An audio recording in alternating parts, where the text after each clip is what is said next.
ప్రభునందు ప్రియులరా, అంత్యదినములనే కార్యక్రమాన్ని వీక్షిస్తున్న ప్రభు మిమ్ములను మీ కుటుంబములను అధికముగా దీవించవలెనని నేను కోరుచున్నాను. ప్రభువైన యేసుక్రీస్తు నామం పేరట నా యొక్క శుభవందనములు మీకు అందరికీ తెలియచేయుచున్నాను. ఈ దినము మనం పరిశుద్ధ గ్రంథములో నుంచి యోహాను సువార్త 8వ అధ్యాయము 51వ వచనము నుండి 52వ వచనము వరకు మనం ధ్యానించుకుందాం. ఒకడు నా మాట గైకొనిన ఎడల వాడెన్నడను మరణము పొందడని మీతో నిశ్చయముగా చెప్పుచున్నానని ఉత్తరమిచ్చెను. అందుకు యూదులు, నీవు దయ్యమ పట్టిన వాడవని ఇప్పుడు ఎరుగుదుము. అబ్రహామును ప్రవక్తలను చనిపోయిరి, అయినను ఒకడు నా మాట గైకొనిన ఎడల వాడెన్నడను మరణము రుచి చూడడని నీవు చెప్పుచున్నావు. చూడండి, ఇక్కడ యేసుక్రీస్తు ప్రభువారు మరి యూదా సమాజంలో ఆయన మాట్లాడుచున్నప్పుడు ఈ యొక్క మాటలు ప్రస్తావన చేశారన్నమాట.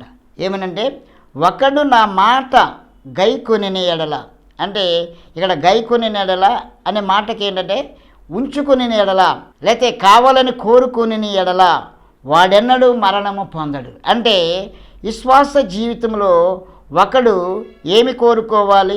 ప్రభువు చెప్పే మాట ఏమై ఉన్నదో దానిని కోరుకోవాలి. దానిని కోరుకున్నప్పుడు అక్కడ ఏమి రాయబడింది? వాడెన్నడను మరణము పొందడని ఆయన ఖచ్చితంగా జవాబు చెప్పాడు. కానీ ఇక్కడ యూదులు ఏమంటున్నారు? నీవు దెయ్యము పట్టిన వాడవని అంటున్నారు. ఎందుకంటే అబ్రహాము ప్రవక్తలు చనిపోయారని ప్రస్తావన చేస్తున్నారు.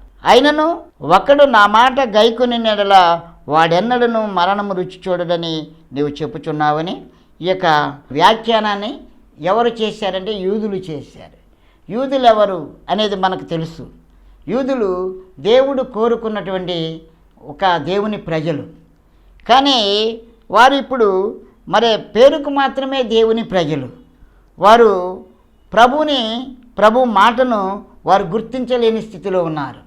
అది ఏ స్థితి అనాలంటే గైకొనలేని స్థితి అనాలి. ఇంకొక మాట మనం చెప్పాలంటే అది ఆత్మీయ జీవితంలో నీచమైన స్థితి.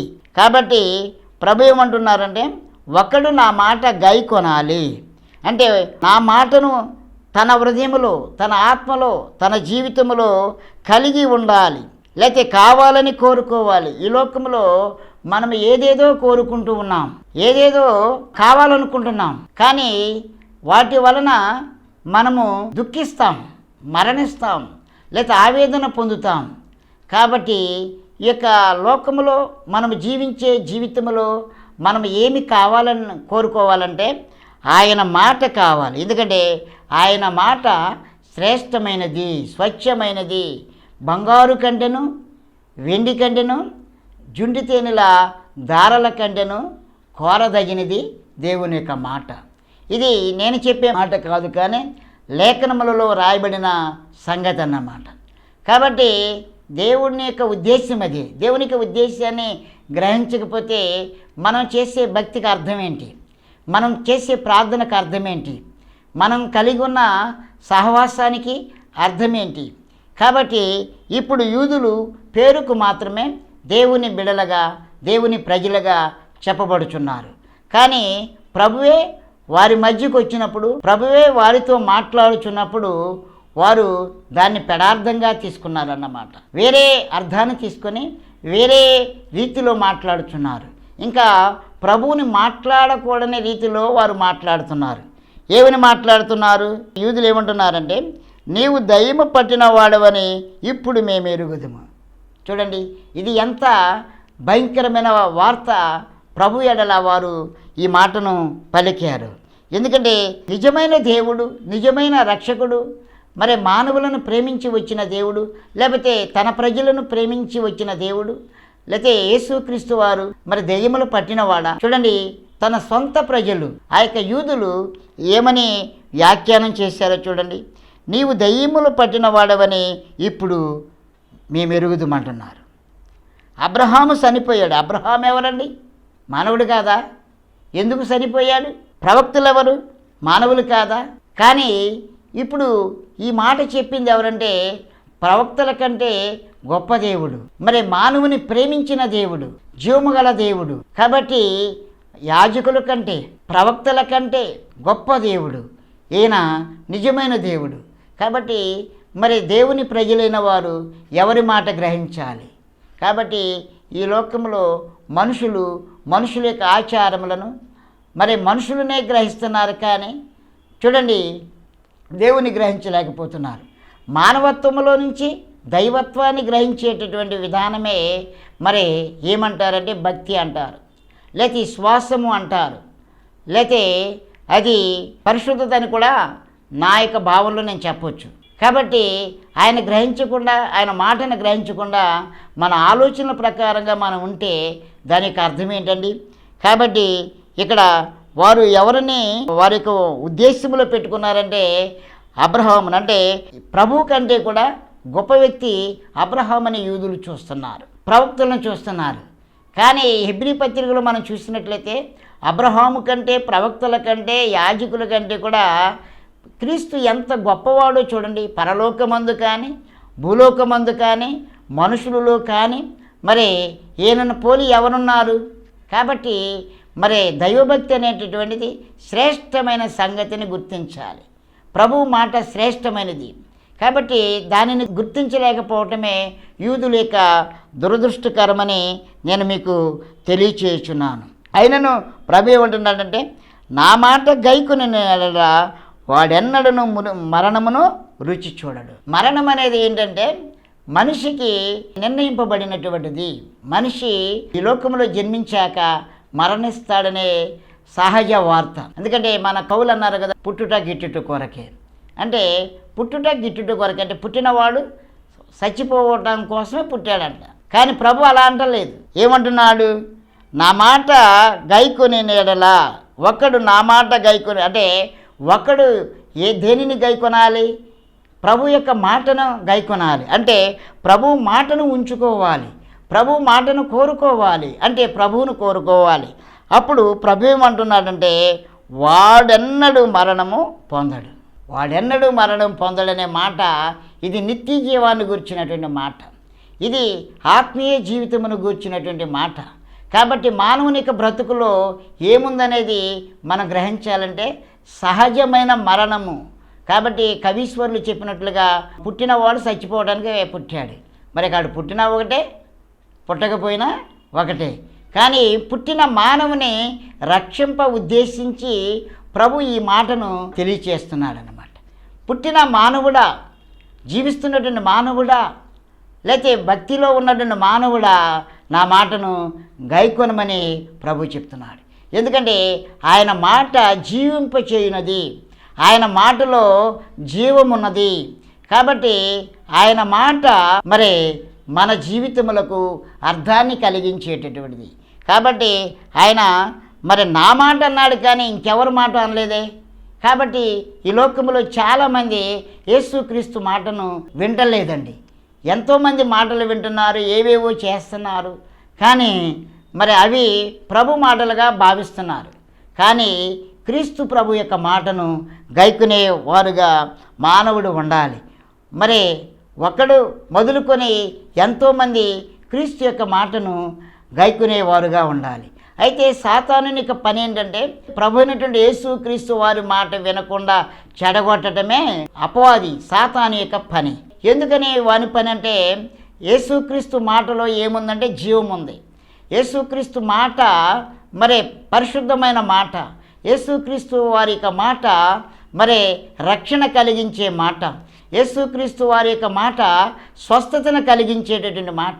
కాబట్టి అట్టి అద్భుతకరమైనటువంటి ఆయన మాటను వినకుండా సాతానుడు అడ్డుపడుతున్నాడు. చూడండి, వినేటప్పుడు చెవులు దురద కలగ చేస్తున్నాడు. కాబట్టి గ్రహించేటప్పుడు హృదయం యొక్క తలంపులను త్రిప్పివేస్తున్నాడు. ఏదో ఆలోచన వచ్చేస్తుంది, ఏదో భావన వచ్చేస్తుంది, మనిషి దారి తప్పిపోతున్నాడు, విశ్వాసులు దారి తప్పిపోతున్నారు, లేకపోతే దేవుని యొక్క పరిచారకులు కూడా దారి తప్పిపోతున్నారు, లేకపోతే దేవుని ఎరగని వారు కూడా దారి తప్పిపోతున్నారు. కాబట్టి అంత్య దినములలో సాతాను పని ఏంటంటే దేవుని మాట వినకుండా చేయాలనే సాతాను యొక్క పని. కాబట్టి అంత్య దినములలో లేకపోతే కడవరి దినాలలో ఏం జరుగుతుందంటే కరువు వస్తుందని చెప్పాడు. అదే ఆహారం వలన కరువు కాదు అని ప్రవక్త చెప్పాడు. మరి దేవుని వాక్యమనే కరువు. కాబట్టి కడవరి దినాలలో కరువు ఏంటంటే దేవుని వాక్యము స్వచ్ఛందంగా వినేవారు లేరు, అర్థం చేసుకునేవారు లేరు, గాయకునేవారు లేరు. గాయకునుటంటే నేను ముందుగానే చెప్తున్నాను, దేవుని యొక్క మాటను మన యొక్క హృదయంలో ఉంచుకోవాలి, లేకపోతే దేవుని మాట కావాలి అనే కోరుకోవాలి. అదే ఆత్మీయ జీవితం యొక్క నిజస్థితి అని నేను మీకు తెలియచేస్తున్నాను. ఎందుకంటే దేవుని మాట ఏం చేస్తుందంటే నిత్య జీవమనిస్తుంది, పరలోకమనిస్తుంది, స్వస్థతనిస్తుంది, సంతోషం ఇస్తుంది, తృప్తినిస్తుంది. ఎందుకంటే పేతురు కూడా అన్నాడు కదా, ఏమన్నాడంటే నీవే నిత్య జీవపు మాటలు ఇచ్చేవాడు, నిన్ను విడిచి మేము ఎక్కడికి వెళ్ళగలం, మేము వెళ్ళి ఎలా బ్రతకగలం అనేటటువంటి భావన పేతురు వ్యక్తపరిచాడన్నమాట. కాబట్టి ఆయన మాటలో నిత్య జీవం ఉంది. ఆయన మాటను బట్టి మరణము పారిపోతుంది, సాతానుడు పారిపోతాడు. కాబట్టి మనలను వెంటాడుచున్నటువంటి శ్రమలు, లేతే మరే శోధనలు, మరే అపోహలు ఇవన్నీ కూడా తొలగిపోతాయి, పోరాటములు కూడా తొలగిపోతాయి. దేవుని మాట శ్రేష్టమైనది. ఎందుకంటే మనిషికి మరణం ఎలా వచ్చిందంటే దేవుని యొక్క మాట ఉంచుకోలేకపోవటం వలనే. ఎందుకంటే ఆ యొక్క ఆదామవ్వ కానీ ఏం చేశారంటే దేవుని యొక్క మాటను ఎక్స్పోజ్ చేశారన్నమాట. ఎవరికి తెలియచేశారంటే ఆ యొక్క అపవాదికి తెలియజేశారు. అవమ్మ చెప్పింది దేవుడి పండు తినొద్దు అన్నాడని. అయితే ఆ సాతానుడు ఏం చెప్పాడంటే ఈ పండు తినొచ్చు, ఎందుకంటే దేవుడు తినవద్దన్నాడు, సాతానుడు తినొచ్చు అంటున్నాడు. ఇప్పుడు ఏం కలుగుతుంది? వారి హృదయాలలో సందేహం కలుగుతుంది. కాబట్టి ఈ విధంగా విశ్వాసీ అయిన మనిషి అవిశ్వాసంలో పడుతున్నాడు, భక్తిగల వ్యక్తి భక్తిహీనుడైపోతున్నాడు, పవిత్రుడైన మనిషి అపవిత్రుడైపోతున్నాడు. దేనివల్ల? సందేహం వలన. కాబట్టి అందుకనే death is appointed for man అనేటటువంటి విషయము మనకు తెలుసు. ఎందుకంటే మరణము మనిషికి నిశ్చయము చేయబడింది. కాబట్టి మరణము నుంచి ఎవరు తప్పించుకోలేరు, ఇది వాస్తవం. కానీ మరణము నుండి తప్పించటానికి యేసుక్రీస్తు ప్రభువారు ఈ లోకానికి వచ్చాడండి. కాబట్టి ఆయన వచ్చి మరణము నుండి తప్పించే ఉద్దేశంతో మీరు నా మాటను కలిగి ఉండాలి, నా మాటను మీరు ఉంచుకోవాలి, నా మాటను మీరు కావాలని కోరుకోవాలి. కాబట్టి ఎలా కోరుకోవాలంటే బంగారాన్ని కోరుకున్నట్లుగా కాదు, వెండిని కోరుకున్నట్లుగా కాదు, లేకపోతే మధురమైన పదార్థాన్ని కోరుకున్నట్లుగా కాదు, కానీ నా మాట శ్రేష్టమైన మాటగా మీరు కోరుకున్నట్లయితే, మీరు కలిగి ఉన్నట్లయితే మరణము మిమ్మల్ని ఏమీ చేయదు. కాబట్టి పని చేసినప్పుడు ఈ విధంగా మనం ప్రవర్తించి చూచినప్పుడు ఏం జరుగుతుందంటే మరణము వాడిపోతుంది. ఎందుకంటే సిలువలో మరణము వాడిపోలేదా? సమాధిలో మరణము వాడిపోలేదా? సాతానుడు వాడిపోలేదా సిలువలో? మరి సాతానుడు సమాధిలో వాడిపోలేదా? కాబట్టి మన యొక్క శ్వాస జీవితంలో కూడా మరణాన్ని వాడించేది ఏంటంటే దేవుని యొక్క మాట. కాబట్టి అది ఈ లోకములో ఉన్న వాటికన్నిటికంటే కూడా కోరదగినది. కాబట్టి ఈనాడు అంత్య దినాలలో ఏం చేస్తున్నారంటే జనులు మరి దేనికో ఆశపడి ఈ లోకాశలకు లోబడి మరి దేవుని మాటను విడిచిపెట్టి మరి పరుగులు ఎత్తుతున్నారన్నమాట. కాబట్టి ఈ విధంగా మరి ఏమైపోతున్నారంటే దేవుని మాటను వినలేకపోతున్నారు, దేవుని మాటను గైకొనలేకపోతున్నారు. కాబట్టి దేవుని యొక్క మాట లేకుండా దేవునికి మనము సమీపస్తులం కాలేము. దేవుని మాట కలిగి ఉంటేనే దేవునికి మనము సమీపస్తులం కాగలమని నేను మీకు తెలియచేస్తున్నాను. కాబట్టి keep the sayings of Christ అంటే యేసు ప్రభువారు ఏం చెప్తున్నారో ఆ యొక్క మాటలను మనము అనుదిన జీవితంలో కలిగి ఉండాలి, వాటిని మనం కోరుకోవాలి. ఇది మొదటి విషయంగా మనం గ్రహించాము. అయితే రెండవ విషయంగా మనం చూసినట్లయితే యోహాను సువార్తలో 14వ అధ్యాయంలో 15వ వచనములో ప్రభువే చెప్తున్నారు, మీరు నన్ను ప్రేమించిన ఎడల నా ఆజ్ఞలను గైకొందురు. ఇప్పుడు దేవుని మాటను మనం కోరుకోవటమే కాకుండా, దేవుని మాటనే మనం కావాలనుకోవటం కాకుండా, లేకపోతే దేవుని మాటనే మనము కలిగి ఉండకుండా మనము ఆయన యొక్క ఆజ్ఞను కూడా కలిగి ఉండాలి. ఆయన యొక్క ఆజ్ఞను మనం ఎలా కలిగి ఉంటామండి? ఇక్కడ రాయబడింది, మీరు నన్ను ప్రేమించిన ఎడల. అంటే అనుదిన జీవితంలో, ఆత్మీయ జీవితంలో ప్రభువుని ఎలా ప్రేమించాలో మన యొక్క విశ్వాస జీవితంలో నేర్చుకోవాలి, మన భక్తి జీవితంలో నేర్చుకోవాలి, మన ఆత్మీయ జీవితంలో నేర్చుకోవాలి. ఏం నేర్చుకోవాలి? మనము దేవునికి మందిరానికి వెళుతున్నాం, లేకపోతే దేవుని యొక్క వాక్యాన్ని చదువుతున్నాం, లేకపోతే వింటున్నాం, నేర్చుకుంటున్నాం? ఏదో మన స్వలాభాలకి సంబంధించిన వాటినే గూర్చి మనం ఆలోచిస్తున్నాం. కాదు, ప్రభుని ఎలా ప్రేమించాలి? మనము గత వర్తమానంలో చూసాం కదా, మరియా ఆయన పాదముల యొద్ద కూర్చుండి ఆయన ఎలా ప్రేమించింది. కాబట్టి దేవుని ప్రేమించిన వారు అనేకులు కలరు. కాబట్టి పాత నిబంధనలలో యేసేపు ఎవరిని ప్రేమించాడంటే ప్రభువునే ప్రేమించాడు. ప్రభువుని ప్రేమించడం వలనే ప్రభువు చెప్పే సంగతులన్నీ కూడా గైకొన్నాడు. కాబట్టి ఒక వ్యక్తిని ప్రేమించకుండా ఆ వ్యక్తి చెప్పే మాటలు లేదా ఆజ్ఞాపించే విషయాలు మనము గైకొనలేము. అందుకనే యేసుక్రీస్తు ప్రభువారు ఈ యొక్క వాక్యములు చెప్పారు, మీరు నన్ను ప్రేమించిన యెడల నా ఆజ్ఞలను గైకొందురు. కాబట్టి keep the commandments of Christ.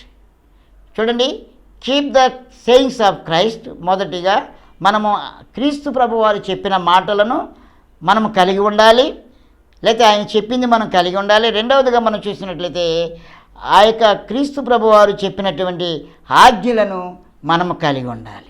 మూడవదిగా చూసినట్లయితే ఎఫెసీయులకు రాసిన పత్రిక 4వ అధ్యాయము 1వ వచనంలో రాయబడింది, కాబట్టి మీరు సమాధానమును బంధము చేత ఆత్మ కలిగించు ఐక్యమును కాపాడుకున్నట్టు యందు శ్రద్ధ కలిగిన వారై ఉండుడి. చూడండి, కాబట్టి మీరు సమాధానమును బంధము చేత ఆత్మ కలిగించు ఐక్యమును కాపాడుకున్నట్టు యందు శ్రద్ధ కలిగిన వారై ఉండండి. ఈ వాక్యాన్ని జాగ్రత్తగా గ్రహించాలి.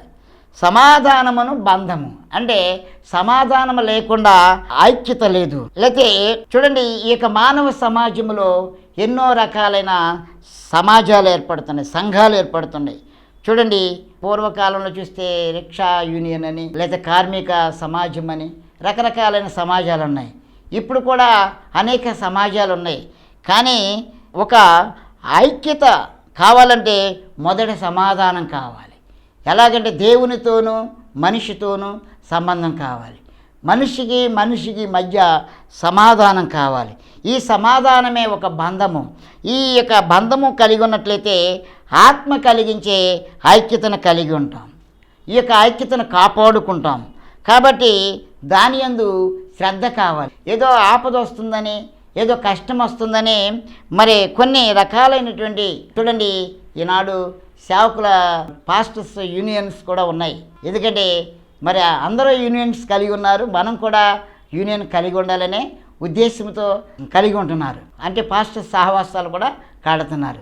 అంటే డ్రైవర్స్ యూనియన్స్ ఉన్నాయి, లేకపోతే ఎంప్లాయీస్ యూనియన్ ఉంది, లేకపోతే పాస్టర్స్ యూనియన్ ఉంది. ఎన్నో రకాలైనటువంటి యూనియన్స్ ఉన్నాయి. విద్యార్థి యూనియన్స్ ఉన్నాయి. కాబట్టి ఎన్నో రకాలైనటువంటి యూనియన్స్ ఉన్నాయి. ఎన్ని యూనియన్స్ ఉన్నా కానీ ఈ లోకంలో ఎదురయ్యేటువంటి ఒక సమస్యను పరిష్కరించుకోవడం కోసమే ఈ యొక్క యూనియన్స్ ఏర్పడుతున్నాయి.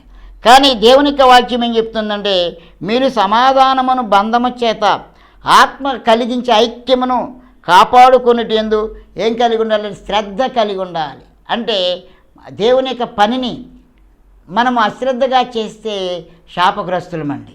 కాబట్టి దేవుని యొక్క పనిని శ్రద్ధగా చేయాలి.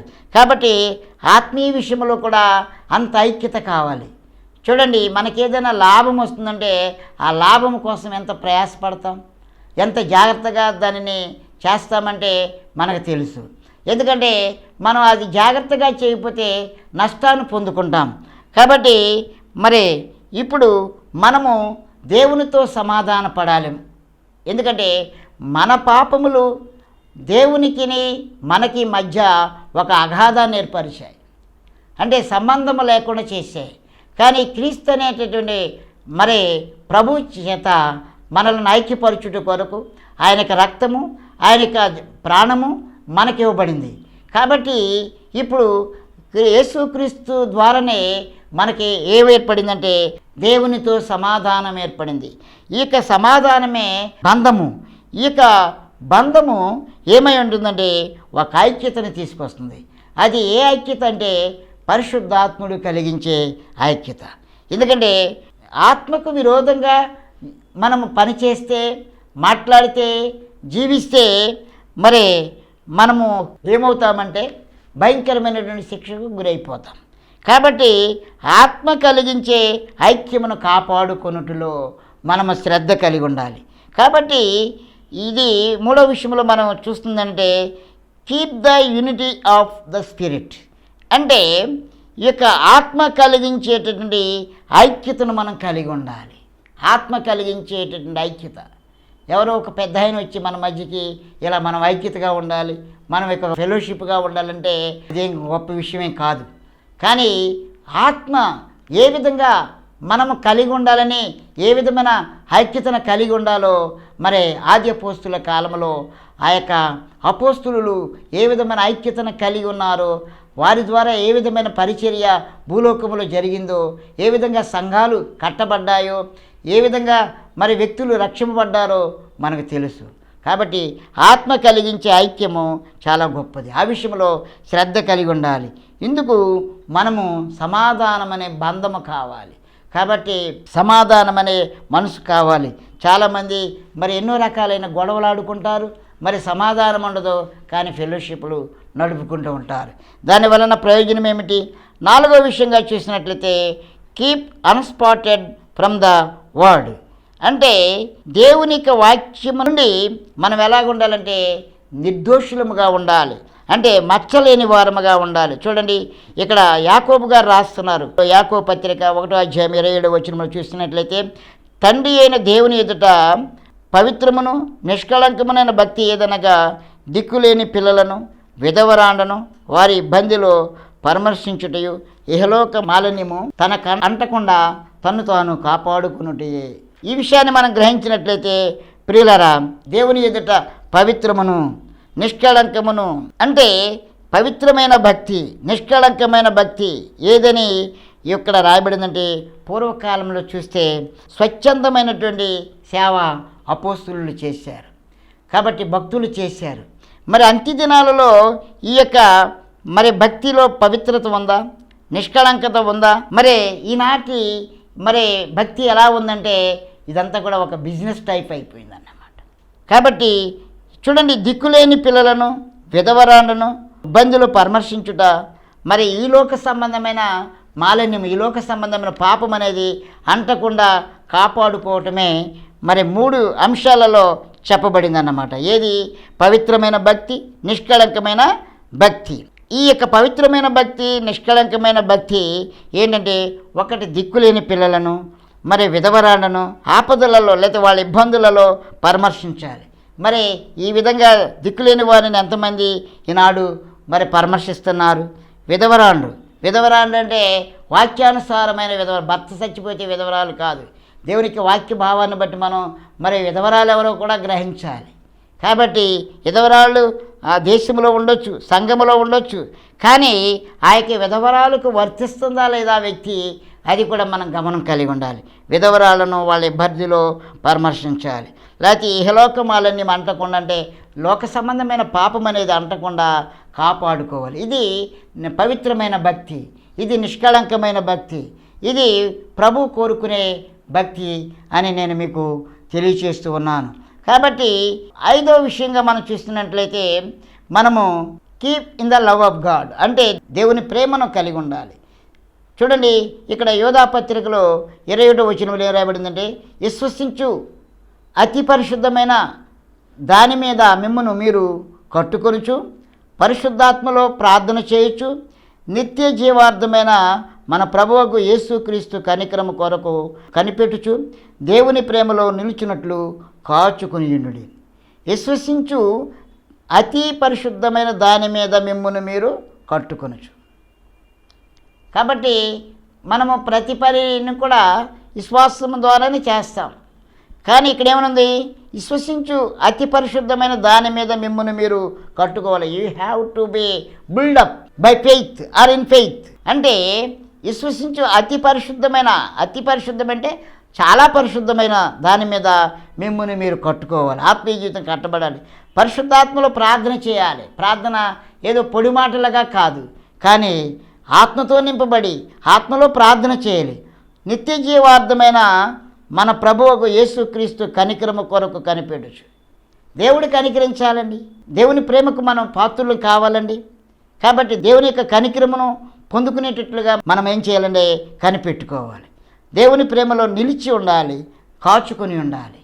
కాబట్టి ఇది దేవుని ప్రేమలో మనం కట్టుబడి ఉంటాం. కాబట్టి నా ప్రియమైన సహోదరి సహోదరులారా, ప్రియ స్నేహితులారా, అంత్య దినములలో ఈ యొక్క వర్తమానములు వింటున్న మీరు దేవుని ప్రేమయందు వర్ధిల్లండి. ఇంకా మరి ఏ విధమైనటువంటి నిర్దోషమైన జీవితమును కలిగి ఉండకుండా నిష్కళంకమైన జీవితం కలిగి ఉండాలని, నిర్దోషులముగా కనపడాలని నేను మిమ్మల్ని కోరుచున్నాను. ఆత్మలో ఐక్యతను కలిగి ఉండాలని కోరుచున్నాను. అయితే క్రీస్తు ప్రభు వారి యొక్క ఆజ్ఞలను మనం కలిగి ఉండాలని కోరుచున్నాం. ఆయన ఏమి చెప్తున్నాడో వాటిని మాత్రమే మనం కలిగి ఉండాలని విశ్వాస జీవితంలో నేను మీకు తెలియచేస్తూ మరి చిన్న ప్రార్థన చేయబోతున్నాను. పరిశుద్ధుడా, ప్రేమగల మా తండ్రి, ఈ అంత్య దినములలో మీరు తెలియపరుచుచున్నటువంటి విషయములను తండ్రి నీ ప్రజలు శ్రద్ధగా వింటూ వాటిని కలిగి ఉంటూ తండ్రి ప్రభ నిర్దోషులుగాను పవిత్రులుగాను ప్రభని ఎదుట నిందారహితులుగాను నీ ప్రేమలో ఎదుగుటకు, నీ కనికరమును పొందుకున్నటకు, నీ దీవెనలు తండ్రి కలిగి జీవించుటకు ప్రతి ఒక్కొక్కరిని కూడా మీరే దీవించండి, ఆశీర్వదించండి. ఈ కార్యక్రమాన్ని వీక్షిస్తూ తండ్రి వింటున్న ప్రతి ఒక్కొక్క బిడ్డను కూడా వారి కుటుంబాలను కూడా అధికముగా ఆశీర్వదించమని యేసుక్రీస్తు దివ్యనామమున ప్రార్థించి పెట్టుకుంటున్నాం తండ్రి. ఆమేన్.